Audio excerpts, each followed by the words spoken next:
और वो डगर टेढ़ा मेरा है ना, उतार चढ़ाव है, एक तरफ गंगा जी बेरी, एक तरफ पहाड़, थोड़ी सी भी भूल हो जाएगी तो पता नहीं जीवन का क्या होगा। इसलिए बेटियां समझ के बेटी, और ये समझ के बैठना ही परमात्मा का मार्ग है आपके लिए। समझ के बैठना ही ईश्वर का मार्ग है, और वो बहुत रीझता है जो समझ के बैठता है। इसीलिए तो द्रौपदी की साड़ी बढ़ाई कि तू समझ के बैठती थी, अच्छी लगती थी, आज ये तेरी साड़ी खींच रहा है, कौन खींच देगा तेरी साड़ी को, देखूं मैं।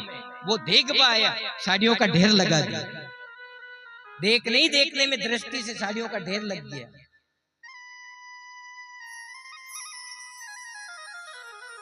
वैसे बच्चे लोग भी बेटे, वो उधर बैठे इधर बैठे, ऐसा नहीं कि नहीं बैठे, और जितने भी आए सबने मन लगा के कथा सुनी, जितने भी आए। ना तो भक्ति मार्ग जानू, ना ज्ञान मार्ग, ना वैराग्य, ना गुरुद्वार की कोई महिमा जानू, लेकिन आकर के बैठ गए, उसी में वो परमात्मा निहाल कर देता है। गुरु प्रहलाद को क्या बोध था बताओ, क्या बोध था? राजा बना दिया, आ मैं तुझे राजा बनाऊंगा। मेरी क्या योग्यता थी कि मैं राजा बनूंगा? अरे तूने मेरे मार्ग पे कदम तो रखा, भले तुझे बोध नहीं था, लेकिन तूने रखा तो सही कदम, मैं उसका सम्मान करता हूं। तो आप बेटी जीवन में बस ऐसा ही जीवन आचरण जीवन में धारण करके आप आगे बढ़ना, तो विधाता भी रीझेगा, बाप मेतरी भी रीझेगा, और अपना कुल खानदान, और आप जहां जाओगे वो भी सब रीझेंगे आपके ऊपर। फिर आगे चल करके रीझते हैं,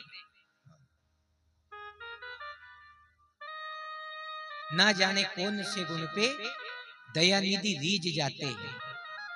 और फिर एक भाव रखना, कोई दुनिया वाला रीझे नहीं रीझे, अपना विधाता तो रीझेगा ना, ईश्वर तो रीझेगा। अच्छा, कल रुक्मणी के ऊपर द्वारिकानाथ रीझा कि नहीं बोलो? आपने रुक्मणी मंगल देखा, रीझा? एक तरफ पूरा परिवार में खींचातानी चल रही थी, नहीं रुक्मणी तेरा संबंध शिशुपाल के साथ होगा, शिशुपाल बारात लेके आओ, हमारी बात मानना पड़ेगी। पर उसने पिताजी से माताजी से जाके पूछा कि मेरा जीवन क्यों बगड़ो, क्योंकि मुझे अच्छी जगह परनाओ ना, अच्छी जगह संबंध करो ना, ताकि मैं सुख पाऊंगा। और यदि दारू कुत्ता की यहाँ मेरा संबंध कर दिया और मुझे भेज दिया तो मैं तो दुखी रहूंगा, लेकिन मेरी आने वाली संतान भी दुखी रहेगी। और संतान से बड़ा गर्व माए दूसरा कोई हो नहीं सकता है, बताओ। संतान से बड़ा सुख और संतान से बड़ा गर्व एक माँ के लिए इस जगत में कोई दूसरा है ही नहीं। ना धन है, ना दौलत है, ना पद है, ना पैसा है।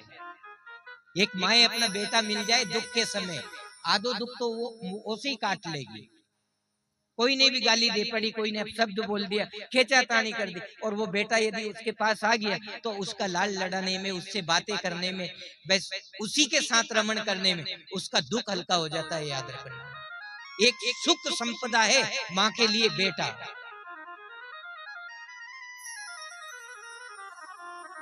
इसीलिए तो वृंदावन छोड़कर जब बाल कृष्ण कन्हैया लाल जब मथुरा गया, माँ रोई रोई और आज तक रोती रही।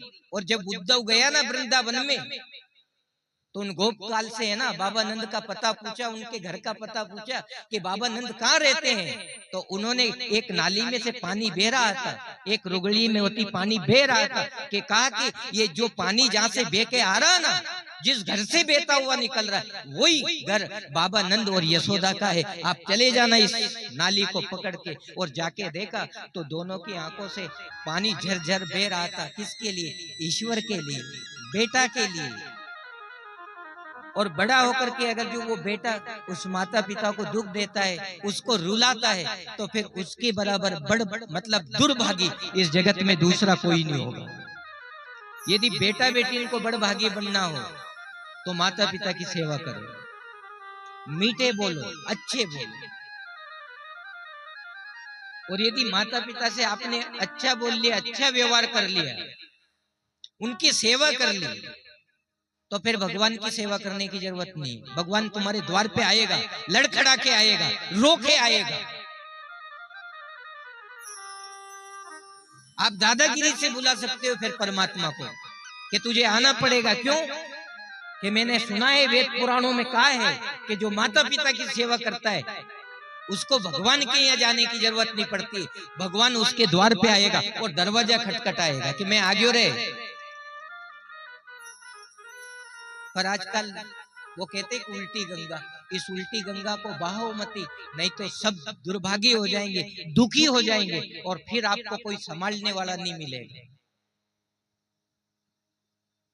उद्धव ने जाके देखा, उद्धव ओहो ये भगवान के लिए इतने रो रहे हैं, इनके आंसू से एक धार निकल पड़ी, एक नाली बन गई। बताओ, दिन रात रोया भगवान के नाम।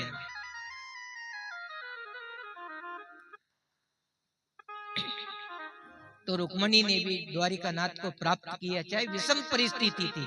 इसलिए एक अच्छी बेटी को बाप मैतरी का फर्ज है, चाहे भली दौलत कम होगी दग जाएगा, दौलत कम होगी दग जाएगा, लेकिन घर संस्कारी हो और जिसके साथ संबंध करे वो बेटा सदाचारी हो, सदाचारी होगा तो उसकी गलत खान पीन की नीतियां नहीं होगी, वो दारू नहीं पिएगा। ऐसी जगह शुद्ध जगह यदि बेटी का संबंध होगा तो मैं यूं कह रहा हूं कि दोगे खुरपी वाला के हो जाएगी मुर्खी वाली, और मुर्खी वाला के यहाँ दोगा और दारू पिएगा तो दर दर की ठोकरा खाती रहेगी तमर छोरी। तुमने उसका कर्म फोड़ दिया। इसलिए अच्छी जगह बेटी का संबंध करो। और बेटियों को भी यही सोचना चाहिए आजकल के माता पिता की रजा से मेरा संबंध हो और मैं अच्छी जगह जाऊं। ऐसा नहीं है, जो आज की परंपरा है वो भी ठीक है, लेकिन घर वालों से जानकारी लिवा करके उसके बाद में आपका संबंध होना चाहिए। नहीं तो आजकल बहुत रिश्ते बिगड़ गए ना। ये समझ में नहीं है, ये समझ में नहीं है, ये समझ में नहीं, क्या समझ में नहीं। जो जीवन समझ जाता है उसे सब कुछ समझ में आ जाता है। जीवन अनमोल है ना। और फिर जो बेटी है ना अपने माता पिता के बिना कहे कहीं जाती है, संबंध जोड़ती है, शादी करती है, उसके ऊपर है ना माता पिता की छाया, जो छत्र छाया है ना वो हट जाती है। फिर वो बेटी है ना जीवन में सुखी नहीं रहती। ये बात लिख के रख लेना आप। अभी मैं कुछ पढ़ रहा था, एक वीडियो देख रहा था मैं, कुछ अच्छी देखो मोबाइल, अगर जो टीवी मोबाइल देखो तो अच्छी चीज देखना, वो इसीलिए कहा मैंने। एक वीडियो देख रहा था मैं, माता पिता ने बेटी को पाल पोस के 15-20 साल की करी, ठीक है ना। अब फिर उसने क्या किया, 20 साल की होगी और कहीं का छोरा के गले भाग गई। ये तो कहने जैसी बात है ना, क्योंकि इसमें क्या दोहराई है। आप भी तो एक समाज का अंग हो, मैं भी तो एक समाज का अंग हूं। आप भी बेटी है किसी की, मैं भी बेटा हूं किसी का, कहने में क्या दोहराई है। और बेटा बेटी समान है ना, सबको अधिकार है। यदि यहाँ गुरुजी भी अगर जो गलती करे तो उसको भी डांटने का अधिकार है, क्योंकि पानी पियो छान के और गुरु करो जान के, ये जरूरी है। कोई भी काल बेली आगे और आकर के आपको कुछ भी कह जाएगा, मान लोगे क्या आप? नहीं मानोगे। और मान लोगे तो तुम्हें कैसा पता है कि ये गुरुजी एक काल बेलिया है कि लुटेरा है? बोलो। वो 20 साल की हुई, एक छोरा के गले भाग गई। अब उस बाप मेतारी से पूछो क्या बीती तुम्हारे हृदय पे? इनकी रग देना बस, इनकी रग देना, इस पगड़ी की रख देना, नाक की रख देना, ये बेटी जीवन का सबसे बड़ा धर्म है। गरीब भी मिल जाएगा, कम ओढ़ लेंगे, पैर लेंगे, 2 हाथ पग दिया अपन कुमाएंगे खाएंगे।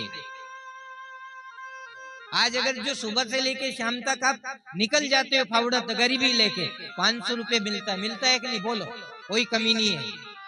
500 रुपए जो कुमा लेता है बहुत बड़ी बात है। और फिर भी अगर जो गरीब बनो तो ये तुम्हारी इच्छा है।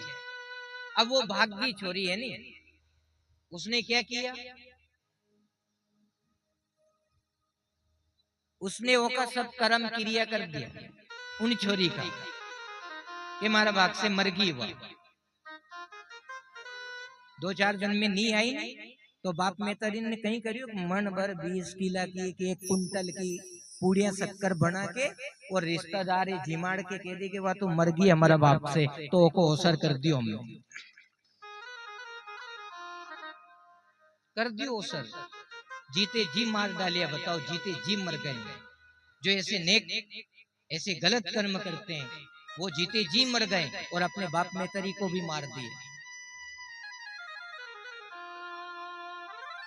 क्या आश करोगे आप फिर इन लोगों को ऊपर? बताओ आप। रुक्मणी जी ने अपने माता पिता से कहा कि आपकी इच्छा हो तो मैं एक शब्द बोल दूं। जीवन में कभी नहीं बोली वो बेटी भीष्मक राजा से, कभी नहीं कहा।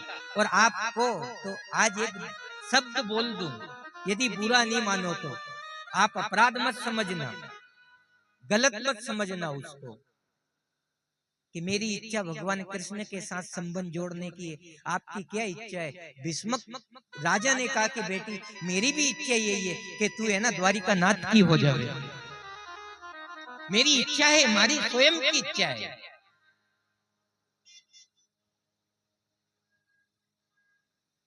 रानी से पूछा, रानी अपनी बेटी ये कह रही हमारी भी इच्छा यही है, क्योंकि बेटी अच्छी जगह जाना चाहिए ना।